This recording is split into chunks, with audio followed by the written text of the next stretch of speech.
Hey guys, I'm Mejalee Gay, and this is a day in a fight life with me.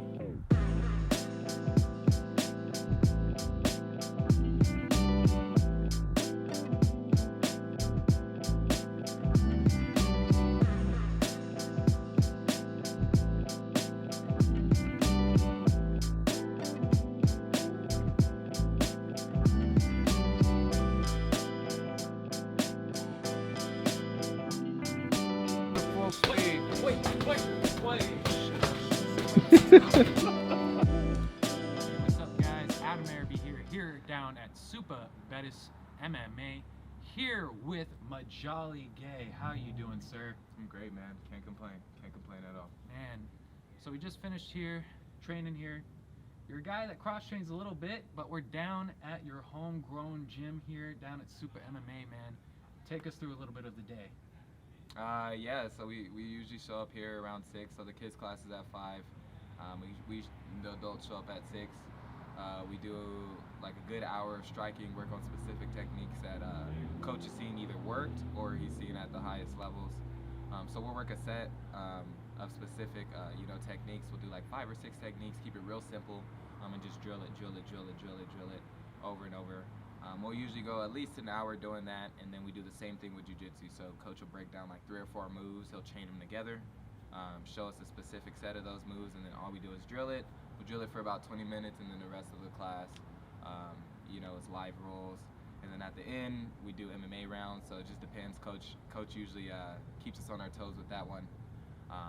This time we did some ground and pound, we did some wall work, and then we just had sparring rounds. So you get to work with everybody, different body sizes and all. So it's definitely a 3-hour plus adventure that we have going on here. Yeah, man, as I can say, as someone who's first time down here, first time getting to hop in with you guys. Holy hell, man! What a hell of a pace you guys do, man. Yeah. No, I really like the way you guys run this program. I could really see why, especially you, man. And we were talking about it during the training session. What you've done in your amateur career, especially these past few months, is super impressive, dude.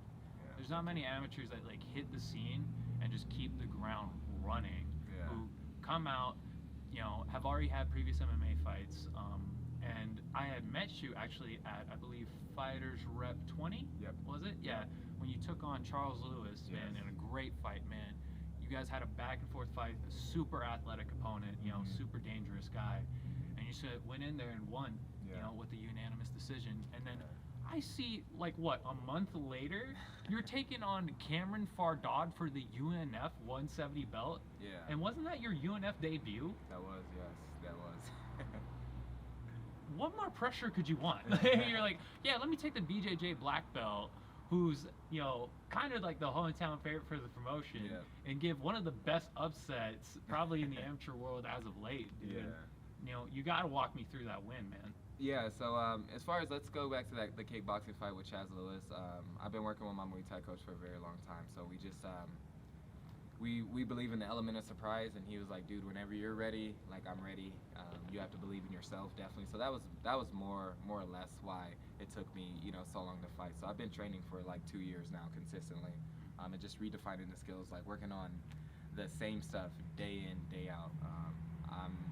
I can honestly say doing the little things right all the time, like, it definitely pays off, because that's the only thing that got me through the Chaz Lewis fight, because he's more experienced than me as well, and then that led into me having the confidence to do the right things in the Fardad fight. So like I said, we believe in the element of surprise. We knew that not many people knew about us in general, so that we took that as that was to our advantage. I think that he did underestimate me, like, significantly. And once again, that played to our advantage because the element of surprise. So specifically in that fight, I was just worried about doing the little things right. I'm like, this dude's experienced. He's much more experienced than me, so I'm not gonna do something spectacular that he necessarily hasn't seen before. But if I do all the little things right in this fight, it'll add up to a great win. And that's what I felt like I was doing. My MMA coach Bettis, his big saying is, keep chipping away. And that's all he kept reminding me in that fight, is just keep chipping away. You know what I mean? It's going to be one thing at a time. You know what I mean? Win one exchange at a time. Don't try to win the whole fight in one exchange. So that's all we were doing, taking it exchange for exchange, and I felt like I did all the little things right. And that's what kind of helped me push through that win. no, man, that really got to shows, like, especially in your training, man. Because, Yeah. like, that was the one thing I really liked as the classes kind of went through, was the fact that your coach stopped us. We would watch film of, I believe today it was Gokhan Saki, Yeah. and working specifically on kind of like, just like kind of those cross hook counters, you know, and just being able to slip like certain punches and come back off the counter. And kind of moving around with you and getting to hold pads for you was like really, really interesting as well. Because I really got to see like the devil in the details. Yep. You know, where you're taking it down strike by strike, you know, which it shows, man. You have one of the cleaner, I'd say, striking techniques from a guy who has, I would say, kind of came from mostly a grappling background. Yeah, yeah. I believe you wrestled in high school. Yeah, I wrestled in high school, You know, and then I'm assuming started training jiu-jitsu, and then eventually here you are, you know, Mr. Big MMA striker, coming off a kickboxing head kick knockout. Yeah. You know, which leads me into that next performance, man. You win a title, come back to Fighters Rep, and make good on the promise of when I was interviewing you and saying, you know, you weren't satisfied with a dominant decision win and saying, oh, I want the finish next. Yeah. What do you do without even gassing? Head kick knockout. Like, yeah. man. And a lot of that just comes down to training, man. Like I said, my striking specific, I train up in Wrightwood, Bangkok style Muay Thai. I have a really good tendency at listening to my coaches, so you can ask my coaches, man. In between the fights and in between the rounds, we'll have full conversations just like this. I don't sit in between rounds. Yep. It helps me focus. So I feel like as soon as I sit, I'm more like relaxed. It's harder to get up. My legs feel heavy, so I stand in between the rounds, and then we just have a normal conversation. My coaches also don't panic, and that helps me. I know for this Fighters Rep fight, it was kind of it's kind of up in limbo. They don't know if I won the first round or lost the first round. They were saying it was a comeback win. I don't feel that way. I feel that I did dominate, but they were saying that I might have lost the first round. After the first round, my coach just asked me, he's like, "You all good?" I'm like, "Yeah." He's like, "You just waiting?" I'm like, "Yeah, I'm just waiting. Like, I'm catching it. I'm gonna catch that teep." His teep started to come back slow, and he's like, "Okay, perfect." So we communicate very well. Once he saw the head kick, so once he saw that he was hurt, coach actually called for it. We have a specific saying that I'm listening for that he calls in the corner, but that we won't give away. But there's a specific call that I heard, and when I heard that, I went for the head kick. So my coach was pretty much, first player, and I was just in there, playing the video game. I was just, a character at that point. So he saw it probably before I did. And yeah, it worked, dude. It landed. So yeah, we're definitely looking forward to getting some more striking experience in. I'm definitely not done. I'm just learning. And same thing with the MMA game. I've only been in this since July. That was my first MMA fight. So, coming up on a year now in summer, and we're just gonna keep chipping away. That's the goal. Nah, man, and I gotta say, I don't know if I would consider that a comeback win. Yeah. It was a close first round. I'll say that because Yeah. someone who was ringside, you know, Yeah. and but. Yeah, it was a close first round, but it was an exciting fight, man. It was an exciting fight, but you could see, like you said, the chip away. Mike Gutierrez, like, he's no slouch either. He was coming off, 2 dominant wins. Yeah. Super fit guy, super strong guy, but you could just see your cardio hold through, And I actually got to talk to your coach after that fight, man, and I find it funny that you say, like, oh, he's so calm and everything through the round. Yeah. I don't know, man. That guy was hyped up on more energy than I was. I needed some of his energy to get through the night. Like, he was so excited, but such a cool dude, man. Because when I met him, like, he talked me through a little bit of the game plan. He's like, he was talking to you. He's like, how you feeling? How you going in? And like you said, you weren't even breathing heavy. Yeah. He noticed, like, that was one thing he pointed out to me. He's like, yeah, when I noticed, like, I asked him, how's the cardio? Where's the tank? And you had said, no, I'm fine. I'm good to go. I can go another however many rounds, and that's when he knew it was a game plan time, and that's just, like I said, he made the call and you listen right there, it was perfect synergy, and henceforth why you had such, like I said, one of the better performances of the night, man. That was one hell of a head kick, and it really, really does show. But kind of take me through, because you are a guy that does cross-train. Obviously, you have your MMA coach, you have your striking coach, and you're a purple belt out of 10th Planet Riverside, man. Absolutely, yes. So kind of take me through what it's like to kind of train through these 3 different gyms and how they all coincide for you in a fight camp. So man, these 3 different gyms, it's a work in progress. It took a while for them to understand me, understand my style. But now that we're kind of linked up, As far as jiu-jitsu goes, Coach Gus, we have actually this like pretty much the same body type. That's why our theme at 10th Planet Riverside is like Guerrilla Army, like we're like the gorillas, because we kind of have that same body type, right? And Coach Gus plays a lot of the same game as me, so he's actually able to break down things that I want to do. I just don't know how to get there. You know what I mean? So he kind of helps me piece these things together on the ground. He definitely helped me stay safe. You know, God willing, you know, I haven't been hit too much in the fights, and a lot of that is because of my defense, and a lot of that is my jiu-jitsu coach. My jiu-jitsu coach doesn't just teach me, you know, submission. Teaches me he's big on position, and he's big on not getting, you know, hit. So, yeah, that's Coach Gus helps me with that part of the game. Coach Batiste understands, you know, the ground game and the striking game and how I'm trying to put it together. So he's pretty much the one that builds these game plans. He'll tell me like, hey, we need to strike with this dude, or nah, this dude can't take you on the ground. Like, you can absolutely go to the ground. He was the one that was actually told me, you know, with Fardad, he's like, dude, even if it goes to the ground, you're gonna be okay. Just stay calm. He's like, just stay calm. He's like, he's not gonna catch you in anything crazy as long as you stay calm. Just keep doing all the little things right. It'll add up to something better. So don't try to jump, you know, steps. So you just keep chipping away. So Batiste has been around the game for so long. He's coached everybody, every big name that you can imagine. And SoCal has either coached Batiste, been through Batiste, knows Batiste. He knows your coach, dude, from 30 years ago. He was saying he knows Adam Lynn from 30 years ago. That was incredible. Coach is not that old, man. So that's like, Coach has been around. This is all he does. So having like what we consider like an old head like that, you know what I mean, on my side, he knows everything from all the biggest promotions. Like I said, he's seen dudes fight in Holland. He's went all over the UFC Institute. He was at like UFC like 6 or 7, dude. Like, he's been around. Yeah, Coach Batiste has been. He was coaching. He was cornering George St. Pierre's first fight. The guy who he went against, Coach was cornering that guy. So it was like UFC like 12 or something. So Coach has been coaching, you know, high level for a long time, and he knows it. That's a hell of a guy to coach against. Yeah, dude. So you're not gonna get that. You can't mimic that anywhere. That type of knowledge. So Batiste really knows how to piece it together. And then I have a crazy, headstrong, you know, striking coach who all he cares about is striking. He thinks striking is the end-all, be-all. And you know, I'm starting to definitely see some of his ways and how they're peeking through my game. I have a lot more confidence in my striking, in kickboxing and MMA, and a lot of that is,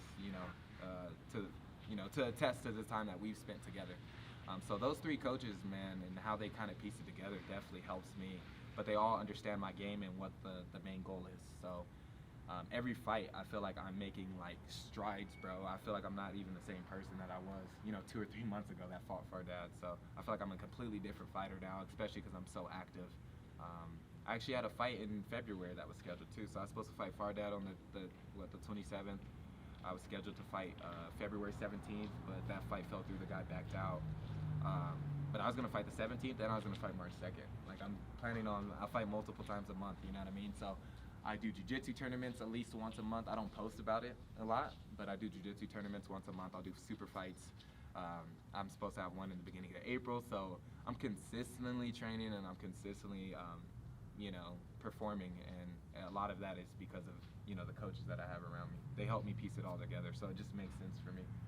No, I do gotta speak because we did get to spar, move around, kind of share a few rounds together, and it does really shine through. You know, what was interesting to me was, like, you see a lot of guys, especially who have come from wrestling, coming from grappling background, like when they start to strike, they kind of have like a very specific style, where like maybe they learn to jab, but they're really trying to land, like I said, that power shot, that overhand, those things like that, kind of like, it's almost like I call it like the wrestler to MMA striking style, you know, and like you'll see a lot of guys where they'll be able to get away with it for a little while, but when they meet like a true guy who's like, you know, knows how to stuff a takedown and can strike, you know, where they can run into some issues. Yeah. But for you, not so much. I wouldn't say that. Like, you're coming at me with more, like I said, a traditional kind of Muay Thai MMA style. Yeah. You know, where you're throwing spinning stuff at me. You know, like, I don't know if it was caught on camera, but like, there's a moment where you throw like, you know, spinning hook kick, and I had to like, I barely blocked it last second. I was like, damn, I remember that. And it was just super impressive, you know, where you can see you kind of snap switch, you're switching things up, you know. And I noticed, like, as you read me more and more, you weren't thinking, like I said, from the base of just an MMA fighter, or just a grappler, a guy who's learning to strike, but a true striker. Yeah. Which is something I was really, really impressed by. You know, were you always kind of like a stance switcher, or was that something that you developed recently? No, that's something that I've always had in the toolbox. So I've played a ton of sports, so I've always felt like my athleticism is probably one of my, the things that I have on my side for sure when fighting. I've always liked stand switches. I feel like I have, a better left kick than right kick at times. So I actually like using the left side of my body a lot more than the right side, even though I stand righty. So I have a lot of like opposing, kind of techniques. In Taekwondo, I stand southpaw, but in wrestling, I stand orthodox. So like everything that I've done has been from both sides. So a lot of the times, like when I get into striking exchanges, I'm comfortable because I have a lot of things to rely on. I can set up my spinning kicks and all my Taekwondo stuff without showing it. You know what I mean? I can set up my wrestling or my elbows or my knees, knee strikes without necessarily showing it. I don't have to show it like a traditional Muay Thai way. I don't have to throw it from the clinch. I practice it so much. And then as far as like my stance, I've wrestled with high level people as well. So I don't necessarily have a fear of being on the ground. I like the ground, so if somebody gets me to the ground, it's okay.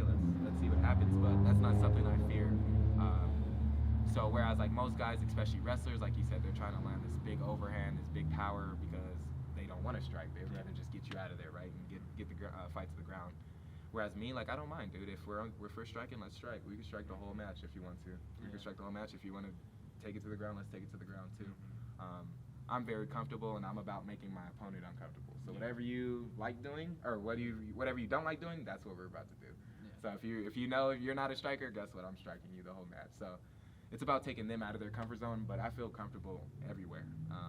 And a lot of it, like I said, is due to my athletic background, but like I said, I have coaches that are able to help me piece it together. They're able to help me piece together. This is when you throw your spinning stuff. This is when you throw the knees. You don't throw the knees from, this range. This is when you throw it specifically. When you get this read or he drops his hand this way, this is exactly what you go to next, 100%. You know what I mean? So yeah, a lot of it, dude, is just training, man. It helps me piece it together, asking the coaches, talking to them. No, 100%, man. Like I said, like and it really, like when we were moving around, I could definitely see that where each strike you had an answer for. Like whether it was like you said, you threw spinning back fist at me or spinning kick, or you were able to move off to the side and hit from here, or any time I would get in close, you took the inch away. And especially like you said in your athleticism, your pressure was always there. You were always like in my face, and I never let me get set. Especially like I said, I'm a taller guy. I'm trying to get set. I'm trying to get my range off, and you never let me have that. And especially in your fights, fighting a lot of taller opponents, especially at your weight class, that's a big advantage for you. Where you can see the pace that you put on guys. And so I know, like you said, you grew up playing sports and you're athletic, but athleticism has to be maintained throughout your life. So you got to take me through a little bit of your strength and conditioning in your fight camp, man. Yeah. So my basic lifting, I go through a guy named Coach Fitness. He has a little app right now. It's one of my buddies. I went to school with him forever. He ended up majoring in like kinesiology and stuff. Right now he's out in Houston training athletes. He's trained a couple of like pro level, high level athletes as well. So Coach Fitness pretty much puts together this fitness program for me to do outside of training. It doesn't necessarily correlate directly to training. It's not like we're not throwing a bunch of punches or seeing how hard you can throw punches or how fast, but we're doing like a bunch of balance workouts. We're doing a bunch with like ankle stability, making sure like all my joints and stuff are strong. So that's the guy that helps me, create like nimbleness in how I move and stuff. Like I said, we do a lot of like explosive workouts. They don't necessarily translate exactly to fighting. But he has me doing those workouts outside because they don't translate, but they do supplement everything that I'm doing in fighting. I think that's a major reason why I haven't had like injuries. So he helps me with like, my basic workouts that I need to be doing. Like I said, resistant bands, making sure all my joints and muscles are good. So that's where I get my lifting from. As far as like strength and conditioning, I mainly do it with Bangkok Muay Thai. We train in Wrightwood. We're up at like 7,000 feet. I'm there multiple times a week. We condition for an hour and a half, and then we go and train for an hour. For the last, like I said, 2 or 3 years, it's just been me and him. Nobody else wanted to go up there with me. He's not really interested in training just anybody. He only wants to train people that fight. So he's a successful businessman. He doesn't necessarily need to make a bunch of money right now. So he doesn't charge me, but he says like, you're gonna pay me with hard work. As long as you work hard, I don't mind training you or doing whatever I have to do for you. So me and my coach have a really good relationship as far as that goes. He pretty much helps me with the actual fighting conditioning. You know, we go up there, like I said, we're gonna run for an hour plus at elevation, and then upon training too, he also adds in other parts of cardio inside of the training. So we'll, you'll throw 15 leg kicks as hard as you can. You're gonna run for 100 meters, come back, run for 100 meters, a left kick as hard as you can.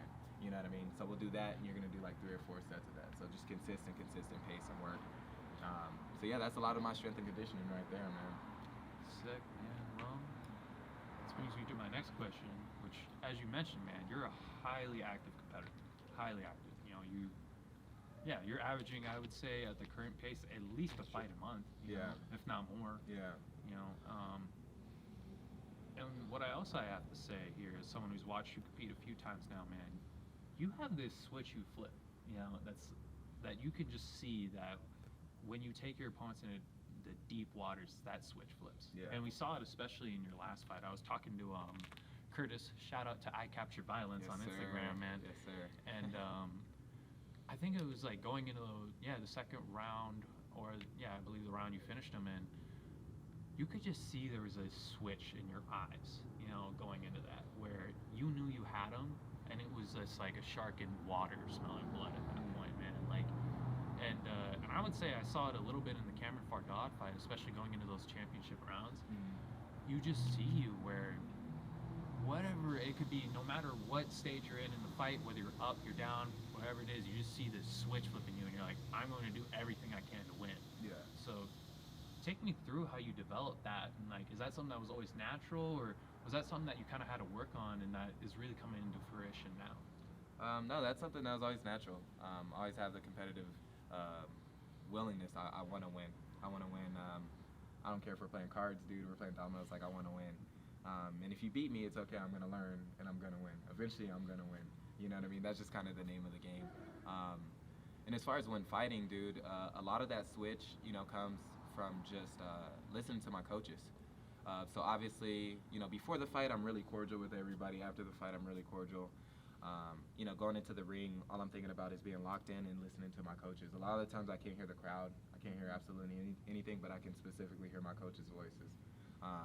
So just listening to the coaches and also trusting, obviously, my cardio. When they tell me that, hey, you got him, he's hurt, like, I'm going to push the gas. You know what I mean? I'm going to push the gas. So, it's something that's in me. I always have that willingness to win, like I said, but listening to my coaches and knowing when to switch that flip. Because some dudes, you see them do it in the first round, right? And then they blow their load, and then they can't fight the rest, and then the whole fight's like this, right? So, as far as I go, I can hear my coaches. It's really weird for me.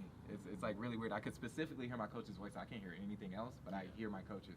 I have to get better at training my eyes. A couple of times on a Fardad fight, I actually made eye contact with my coach because that's how locked in I was. You could see it a couple of times in the fight. Like, I'm literally looking directly at my corner, having full conversations, where I just have to get better at listening, but that's how locked in I am in the fight. A lot of that switch just comes from, trusting my coaches. They tell me that I got it, I believe it, you know what I mean? I believe it, I'm going to go for it. Nah, man, you definitely locked in, because I don't know if I told you this, actually, after your last fight, as someone was on ring cam, thank God I have good head movement, because you actually almost caught me with the right hook. Yeah. It was right when you backed him up in the corner, and there was like one, and it just, I hear, and I was like, oh man. Yeah. And it's like, and it's one of my favorite, besides like, I think the David Marquez of like me in the background photos, is you just see you unloading a mic and me just like this, man. And I was just, but I will never forget like hearing those shots, man. Yeah. Like, you have some serious power. Yeah. Especially when I was holding pads for you up there, man. You were fucking smacking, the straps off my tie pads, man. So, I gotta say, man, like, are you going in kind of like knowing you have this power, or knowing you can put those guys out with one shots, or are you always just trying to pepper and let it come to you? No, you always let it come to you. Don't be too anxious for anything, right? Mm-hmm. I still think that I have some more finishes, to my name. I don't think we're nowhere near done yet. We're still chipping away, dude. I'm still so new to this. I'm still a baby in this game compared to what some of my coaches have seen, and the level that I believe that I can go to. This is just the beginning. So, no, I'm never searching for anything. I'm never searching for a submission. I'm never, looking for anything in particular. We work really hard on all the disciplines. So wherever the fight goes, I'm confident, and we're gonna let whatever comes to us. We're gonna run with it. If you give us the opportunity for submission, we're gonna submit you. But yeah, absolutely, I feel like I can put dudes out. I feel like I do have that power, but I'm never searching for it. Like I said, I think I have some finishes coming to my name. So stay tuned. We got some more coming, for sure. More exciting finishes. I definitely agree. You guys better keep your eye on this man. Please do. Now, let's go back to the start of your journey. As you said, you haven't been in this game very long, which again, why I, got to give you your flowers of why what you've accomplished in such a short time is so impressive. But what kind of made you want to start competing in MMA, in striking, and just, like I said, kind of past that kind of college, high school level, and really kind of pursue this thing? I've always been interested in fighting. I feel like this is as cut and dry as it gets as far as the sports go. It's very easy. Aside from the judges, I know there's some fights that, goes to the scorecards and you're like, what the heck happened? But it's pretty cut and dry. We know who won, we know who lost, you know what I mean? It's very cut and dry. And losing in MMA and losing in fighting is obviously, that's something that takes a hit to your ego, especially us as a man. It takes a big hit to our ego. But I can live with losing if I did everything that I possibly could do, right? Yeah. It's the times that, like, I was in a football game and it's like I did absolutely everything that I can do, but the guy to the left of me or right of me, I couldn't depend on him, right? So like things like that, I just kind of got it kind of got old, man. I was like, I want to depend on myself. If I lose because of me, I can live with that, right? But losing because of somebody else, that's not really my thing. So I always like fighting. Like I said, I started in Taekwondo. I did wrestling in high school, and I was like, man, I should kind of piece this together. But then, the ego comes in. You're like, wait, am I really that good? Am I good at all? There's all these good fighters out there. I'm never going to reach that level. So just kind of that struggle. But I've always had the skills. Like I said, I've always trained disciplines. At the end of my college career, I started training in judo even before I even got into jiu-jitsu. So I did a little bit of judo and got my throws together. And then getting out of, college, really, it was COVID, dude. Sitting around in COVID. I worked during COVID. So I started buying bags. I couldn't go to the gym. Started buying bags. Bought bags at home. Trained for a couple of months. I'm like, okay, this isn't enough. Started looking for gyms. None of my gyms were open during COVID, so California don't come for us. But I found the perfect gym to train at. At this time, I lived all the way up in Hesperia, and I found Coach Bettis. At this time, he was in Corona. So I was driving very far, told him, hey, Coach, I'm driving far, like, I want some work. And he's like, come in and get some work. So it kind of started that way. When I came in the room, I was nowhere near one of the best dudes. Nobody knew my name, but I just kept showing up, continue to show up, continue to learn, take your lumps, take your losses. And then eventually I'm like, you know what, I'm pretty good at this. I'm competing with higher level dudes. Okay, this guy's a pro. I can compete with him. Oh, I just took down this dude. He's a, D1 national champion. You know what I mean? So I'm like, oh man, I might be getting, good at this. So just building, like Coach said, just keep chipping away, and eventually I felt the confidence. So I would say that I train a bunch of, different individual disciplines, and then just over time just build the confidence, you know what I mean, within a year or so. And then, like I said, as we discussed, you do have plans of going pro, and you do have plans of, like I said, seeing how far you can take those things. When did it become, like, obviously you grew in the confidence, but when was that final decision of, like, all in, no gas, no brakes, no plan B? Yeah, man. Well, like I said, I also have, like, a legal background too. My family's big on pushing the education while you're still pushing your, whatever career that you have, especially something like this. Right now, the way that the MMA game's set up, dude, there's not necessarily no guarantees, right? Yeah. You fight for right now. You don't know what the future's gonna hold. Yeah. Since the time that I've met Bettis, I've always explained that, like, I'm like, man, I really want to manage fighters. I really just want to be around the fight game. Like, I want to manage. I want to do something. He's like, dude, the best way to do that is fight. Yep. Like, how else are you gonna be known? Like, fight. You're an athlete. Go ahead and fight, and then worry about all that other stuff later. Especially since you already have degrees and stuff. Just worry about fighting now. Be the best fighter that you can, and everything else will fall into place. So, just kind of having that, the team around me, they kind of grant me that confidence. They're like, dude, go out and fight. Like, what are you waiting for? You're at the perfect age. Fight. You're not too late. You're not too early. You're exactly where you're supposed to be. So just having that confidence for my team, for my MMA coach, my jiu-jitsu coaches, my striking coaches, just letting me know that, dude, you're right where you're supposed to be. That kind of gave me the confidence to go ahead and fight. I'm like, dude, I'm right where I'm supposed to be. There's a reason why all these things are happening. I don't believe in coincidences. Not this deep, dude. Not meeting the coach and I live 60 miles away from him. I think that was like particular. I was supposed to meet him. You know what I mean? So, yeah, all my coaches, dude, they give me the confidence, and then I just believed it. I eventually believed in it. I'm like, okay, they're not lying. You know what I mean? They're not saying this just for themselves. You know what I mean? They have no benefit in lying to me. They have no benefit in that. So just kind of believing in my coaches, and I was like, dude, I could do this. And that was, you know, around this time last year, just taking it full fledged. Just is all I've been focused on. Nah, man, like that's absolutely incredible, man. That you realize a year in after gaining that confidence and just being able to kind of wanting to stay around the fight game, whether it's as a manager, whether it's on that business end, but taking it upon yourself, like, well, how do I gain credibility with fighters? Well, you compete, you know, and you're at the right age. You know, obviously you're a super talented fighter, as we've seen, super athletic guy, and perfect mentality for it. So, you know, obviously as a fan, I'm going to enjoy your fight career while I still can, but I'm also going to be super looking forward to what you can give back to the fight game, man. Because, like I said, just in terms of character, I got to say you're like one of my like favorite guys, I'd say, who's been really kind, really, really great, and always going to support. And like I said, I can relate to that a lot. Because as I said, you know, I started training like a month before my 19th birthday. You know, I boxed and kickboxed a little bit as a kid, but always was a big MMA fan and just wanted to try jiu-jitsu. So I had a buddy who was a badass CIF wrestler and like wicked athlete, was gonna train for a week, got a girlfriend, but now he's a cop. So perfect type person to do that, awesome path. And I just was obsessed with it. But me having no athletic background, I was like, how do I stick around this? How do I get around this? How do I like just give back to this thing? It's given me so much, and here we are. Picked up the camera, realized I could talk in front of it, and get to be like a little bit of a mouthpiece for like guys like you, and just kind of try and put you on and show, you know, the people that the coolest personalities that I get to meet in this game, man.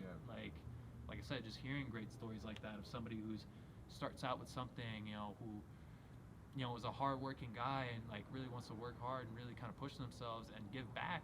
And what better way to gain credibility than doing it? You know, so that's a completely like really awesome way.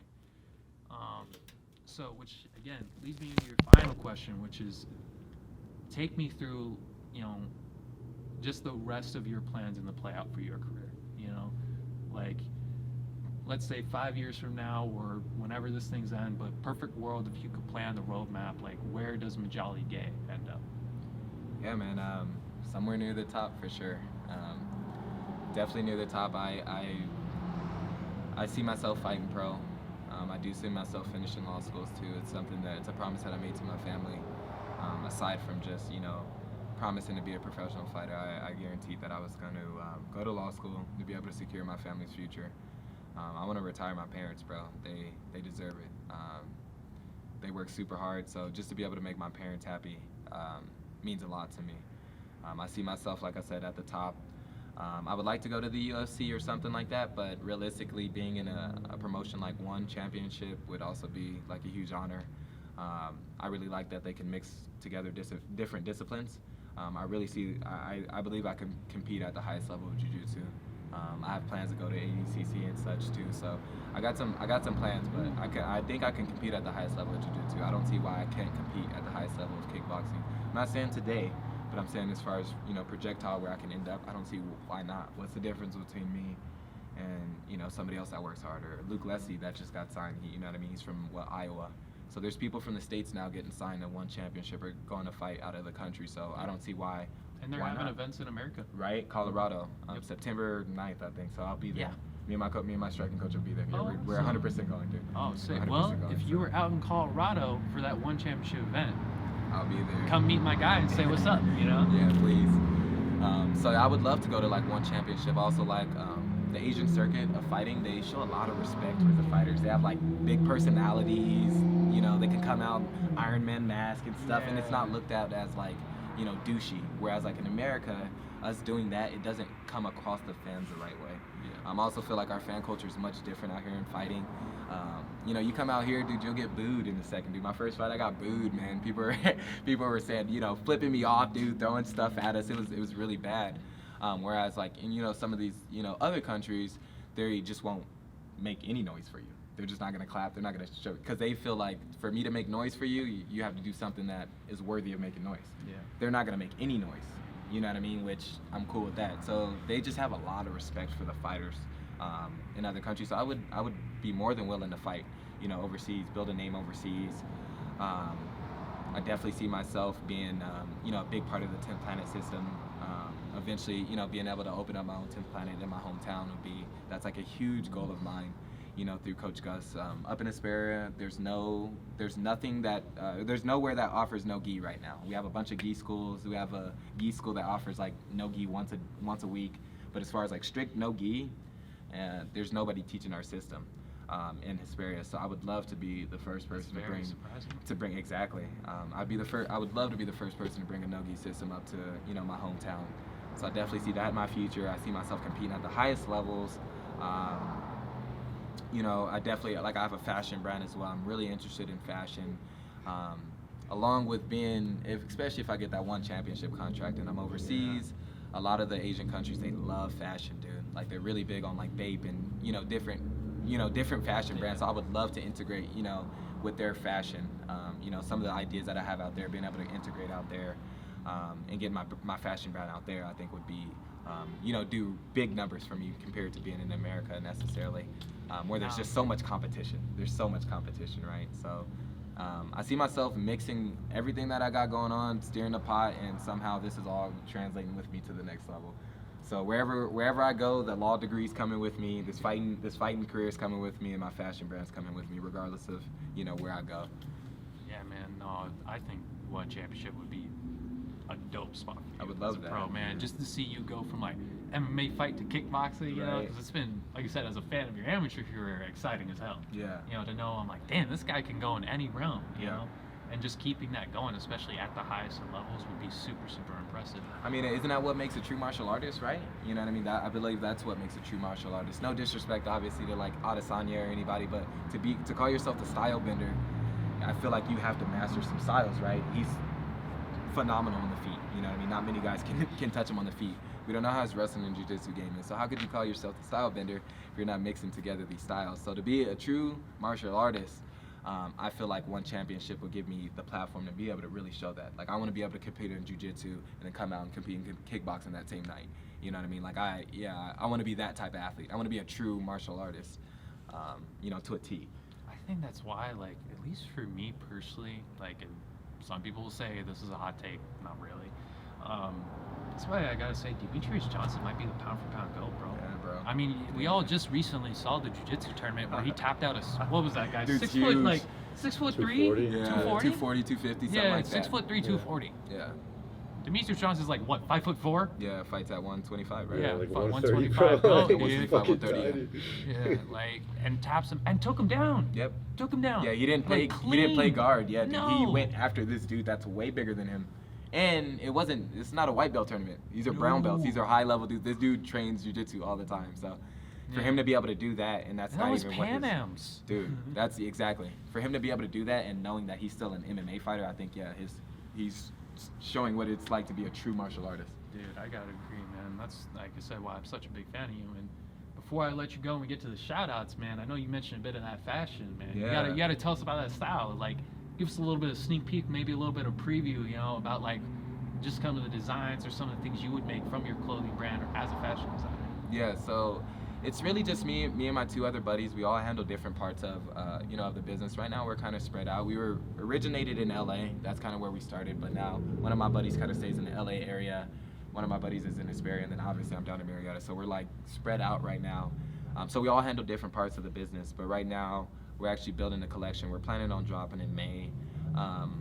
We're unsure of the way that we want to go with it. But right now, the theme and the concept is, you know, follow the clouds, not the crowd. So we want to really like make a concept behind that. We have a couple of ideas, obviously, with doing that, but that's kind of the theme of the drop. You know, follow the clouds, not the crowd. So don't just go with what everybody's doing. You know what I mean? You follow your purpose, dude. We're all here for a reason, and you know that reason intuitively. You know deep down inside what you're supposed to be doing. You know what makes you feel good. You know what I mean? So don't follow the crowd and what everybody else is doing. You have to do what you're here to do. The longer that you like block that thing out, or you know, you don't follow that dream, you're actually hurting yourself in the long run. It's only hurting yourself. It's not hurting anybody else. So that's kind of the concept that we wanted to build, you know, this drop around. We're either that or kind of like breaking the chains, because we believe in breaking the chains of in all ways. You know what I mean? Breaking the generational curse, whatever your family put on you or whatever you have on you, that stress that you have on you, that all those things could be broken, and you have a lot more power than you realize. So we kind of want to display that and show that through our fashion brand, specifically with these last drops, like I said. So specifically with these next drops. So yeah, like I said, follow the clouds, not the crowds, and break the chains. That's kind of like the theme of what we're really getting at. So we have definitely some dope ideas, some dope concepts, kind of drawn up right now, but you can expect to see those in May. And once again, the brand's name is Autonomous, so that kind of fits into our name. So Autonomous is the act of being self-sufficient, and we believe that's a big staple in everything that we're doing. Obviously, everybody's trying to be unique and different, but actually being self-sufficient and following, like I said, follow the clouds, not the crowd. Finding your purpose, and being self-sufficient at it. However you have to get there, even if you got to crawl and scratch, you're gonna get there. And that's what kind of encompasses that autonomous lifestyle. And that's why we made the brand. So we just want to keep building collections kind of around our theme. Keep introducing people to our brand. We're still in the baby stages of the brand as well. We've done well. We've sold a couple. We have obviously a couple of people that really rock with us. But as far as what we've done and where we can get, dude, I think there's just so much more growth potential. So definitely, you guys, please pay attention to the drop that's coming in May. Well, I can't think of a better note to end out on other than any shout outs you want to make, sir, because the floor is yours. Yeah, absolutely. Before this next next fight, I just want to thank all the fans who have been paying attention, everybody that has been tuning in. I might not be able to catch every single comment or every single DM, but it does get seen eventually. So the support means absolutely everything. Without you guys supporting me, Fighters Rep might not like me as much. I gotta be able to sell tickets. I have to be personable. So the fact that you guys support me and like me, it gets the other promotions and stuff interested in me. So first of all, thank you to the fans, my family. Thank you for everything that they do for me. In between these camps, all the weight cuts and stuff, and how they help me. So yeah, my family, my team is big, dude. So I train at 3 different gyms, so like I have a big team. I have a lot of people that I train with that help me out. They're willing to do anything with me. They're willing to drive here, drive there. It doesn't matter, as long as they know that they're getting good work with me, they'll come. So my team is very important to me. There's nothing I wouldn't do for my teammates, and that's from all 3 gyms. So my team, my coaches, my MMA coach, for being able to piece this all together. I have a weird style, you know what I mean, but him being able to piece it all together and really give me that confidence in my MMA game. My MMA coach Batiste, my striking coach John, being able to help me. I pretty much went to him as like a Taekwondo striker. I had no Muay Thai, no kickboxing background. So everything that you see as far as the kickboxing and Muay Thai strictly comes from John. So, Coach John helping me out, and obviously, like I said, the whole ground game. I didn't train no gi until I got to 10th Planet. So my whole no gi system and everything I learned was strictly from Coach John. So yeah, bro, my team, my coaches, my family, the fans, you know what I mean? I love you guys all. Thank you guys so much. And, last shout out is for the sponsors. We got Neptune that took me up all the time, electrolytes, good water. Thank you guys for everything. Pure Nutrition, you know what I mean, for consistently hooking me up with, supplements. They're going to be helping me with the weight cut as well. We got Airflow Edition that, helps with gloves and stuff. They're going to be giving me some custom gloves. So I'm definitely looking forward to those. Stay Down, everything that they do, making my fight kits. We had some fight kits that are going to be dropping in April as well. So we're trying to keep it as low cost as possible so I can get fight kits to everybody. So that Stay Down, that helps me with all that. The Jiu-Jitsu brand, who does all my media, they help me with consistently posting. They give me a lot of content. So, dude, I have a team of sponsors, Soldier CBD, always sending me CBD packages, giving me information about, how to use the CBD, when to use it and all that. So the team of sponsors and the team that I have right now, dude, I'm completely content with those, with the team that I have. I'm not content in where I'm at. I'm ready to go to the next level. But as far as the team that I have, dude, if it ain't broke, don't fix it. So, yeah, my team, dude, my family, and all the sponsors. Thank you guys for everything. I appreciate you guys. And where can the fans catch you competing at next, sir?